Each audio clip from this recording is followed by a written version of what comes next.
matter if you're 0-7 or 7-0. If you want one of these, listen up. It's time for the roster review. Quiet down, class, quiet down. Thank you. I know all of you have your Halloween parties to get to. As you can see, I'm quite festive myself. I have a faculty party I gotta get to after this. But I thought it was imperative to give you this information before week 8 so you can be prepared ending out the second quarter. Today we are doing a record review for the second quarter of the fantasy football season. As you recall, the last roster review we did the first quarter, and you might be wondering, why am I talking in quarters if you haven't seen that? Well, a lot of people look at the fantasy football season as one continuous game when in all reality, it's spread out into 4 separate quarters. The first quarter, weeks 1 through 4, that's after you drafted, you're feeling out your team, really trying to figure out what you got on your hands. Who's good, who's bad. The second quarter, the quarter that we're in currently, weeks 5 through 8, this is where you bolster your roster. You know your team's strengths and weaknesses. It's time to fix those. The third quarter, weeks 9 through 14, is playoff push. You are getting your team ready for the playoffs. And of course, weeks 15 through 17,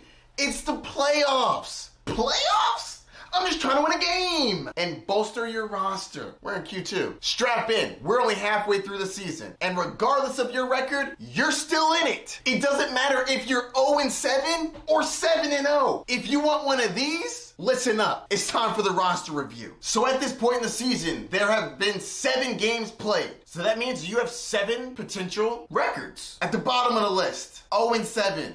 1-6, 2-5, then middle of the pack, 3-4, and 4-3. Then leading your league, we have 5-2, 6-1, 7-0. But the record doesn't tell the full story. Like I said before, just because you're 0-7 doesn't mean you're the worst team in the league. Just because you're 7-0 doesn't mean you're the best team in the league. There is no defense in fantasy football, only offense. You can't control what your opponent does. Meaning, you can be the second highest scorer in the league every single week, and you can be 0-7. Some of you are in that situation, and you feel desperate, and you might be thinking, why me? I don't know the answer to that. What I do know is what we need to do to fix it. But there's something that every single one of these records has to do first, and that's decide whether they have a good team or a bad team. The easiest way to do this is to look at the points for. If you are towards the top of the points for, you probably have a good team. If you're towards the bottom, your team's probably not that great. Now here's the thing, depending on your record, depends on what you do. On the left side, all of the red, you have a losing record. If you're 0-7 and you still want one of these, don't worry, I got you. First things first, have to decide whether or not your team is good or bad. Look at the points for. If you're at the top, your team's probably pretty good. You've just had some bad breaks. If you're at the bottom, your team's probably pretty bad, and we need to make some big adjustments. Earlier in the season, it would be minor adjustments. But at week 7, if you're 0-7 or 1-6, and you're at the bottom of the points for, you need some real adjustments. This is what we're gonna do. First, you're gonna figure out where are you strong, where are you weak, what do you need to fix. Let's say you got a lot of running backs, but your wide receivers are lacking. And one of your running backs is Christian McCaffrey. If you have an 0-7 record to a 2-5 record, you need to be trading Christian McCaffrey. You don't know when he's coming back, and when he does come back, he might be ramped up. You can't afford that. Go to the top teams in your league, find one that could use a top tier running back, and create a trade that does a 2-for-1. You send Christian McCaffrey, you get 2 players in return. Make sure these players fill the holes that your team has. If you don't have running backs,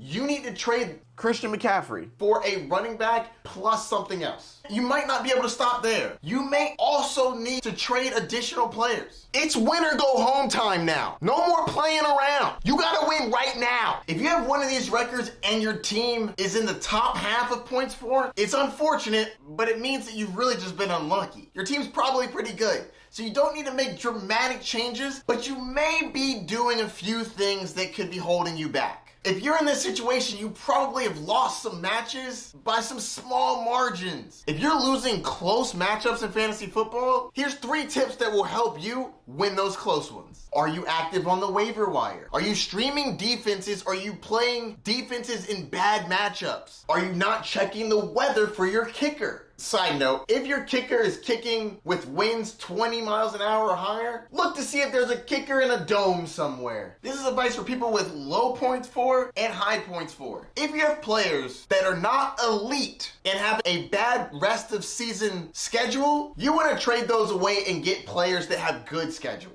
Like J.K. Dobbins, he has a great matchup this week, but it's terrible after that. The rest of the season, he has a 30th hardest schedule. You should be trying to get players with easy rest of season schedule, regular season schedule. When you're down here, you need to win every single game during the regular season. When you're down here, you're not thinking about playoffs. No.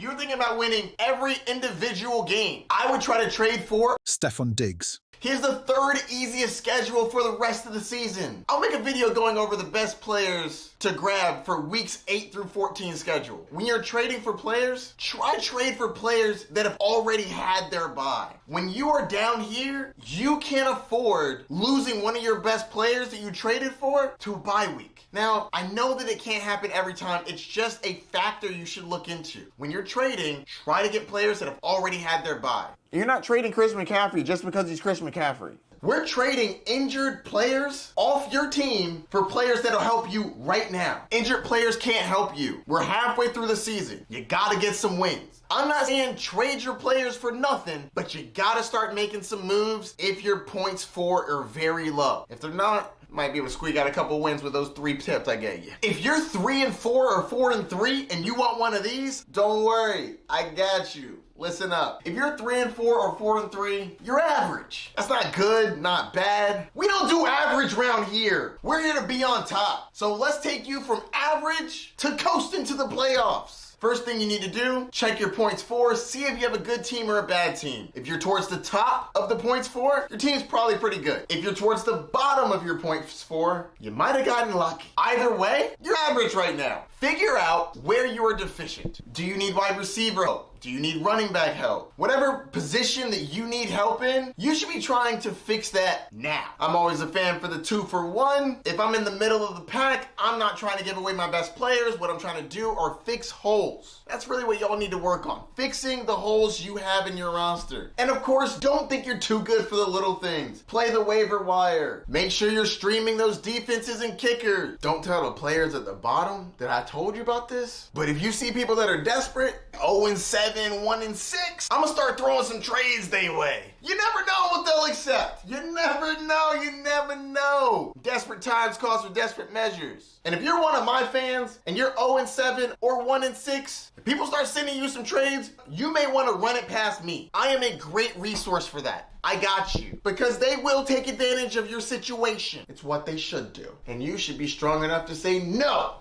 I will not trade you Justin Jefferson for KJ Osborne. So yeah, you're trying to bolster up your roster, fill in any holes, and get some stars on your squad if you can. If you're 7-0 in your league, don't get cocky. If you want one of these, you're only halfway there. If you're on this side over here, you're doing well. Mazel tov. Mazel tov.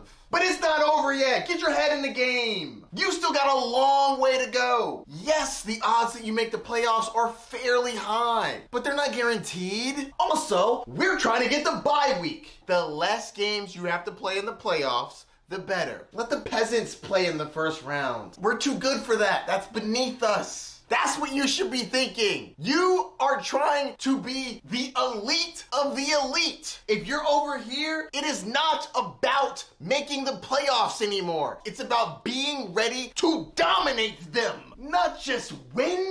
What is this? Complacency. Injuries happen. You need to be ready. And I can already tell you, you're not. If you're 7-0, you're probably sitting on your couch, feet up, brewski in hand. You're not checking the waiver wire. You're not concerned with what the weather's like for your kicker. Well, you should be. But more importantly, you need to know if you got a good squad or not. That's number one. If you're over here and you're at the top of the list, you actually probably have a pretty good team. Good job. Congratulations. If you're at the bottom, you might be a lucky dog. You might have just skipped by with some middling teams. But it doesn't matter. What matters is this is where you are now. What are we gonna do? What you're going to do is, first, once you decide if your team is good or bad, you're gonna find those holes in your roster. What do you need to fix? Let's say you need a running back. Just how the teams at the bottom of the standings go to the people at the top of the standings when they want to trade their players. If you're at the top of this list, what you should do is go shopping. Every week, you should look and see who at the bottom of your league is most desperate for a win. And do they have anything you want?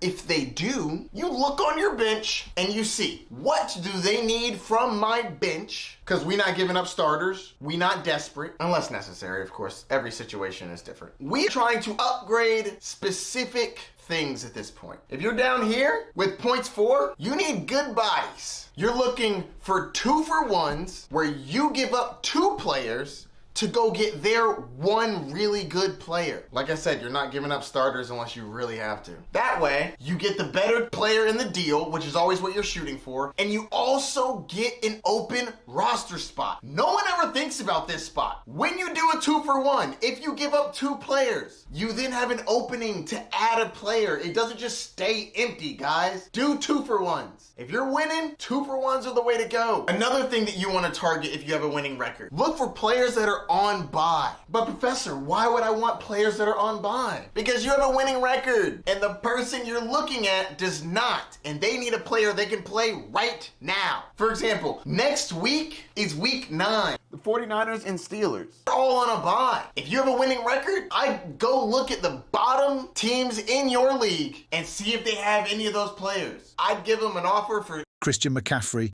George Pickens, George Kittle. The teams at the bottom of the standings need wins right now. You'd be surprised what people would trade for when they were desperate. Desperate times calls for desperate measures. But when you're over here, you're not desperate. You got time. They don't. They might be more willing to trade. And lastly, if you're near the top of the standings and you're pretty sure you're going to make the playoffs, you need to start looking ahead. And I don't mean like a week or 2. It's about the playoffs, baby. You need to see who has good playoff matchups and target those players for a trade. For example, James Conner has the easiest playoff schedule amongst all running backs. Go grab him. I will make a separate video going over the strength of schedule so that you know what players you should be going after for the playoffs. Don't worry, I got you. So if you have any questions, any concerns, leave the comments down below. And don't forget to like, subscribe, and hit that notification bell for all of the updates you need for fantasy football. For the strength of schedule and players to target for that strength of schedule, click right here. And you'll get that and a whole lot more. See you soon. Happy Halloween.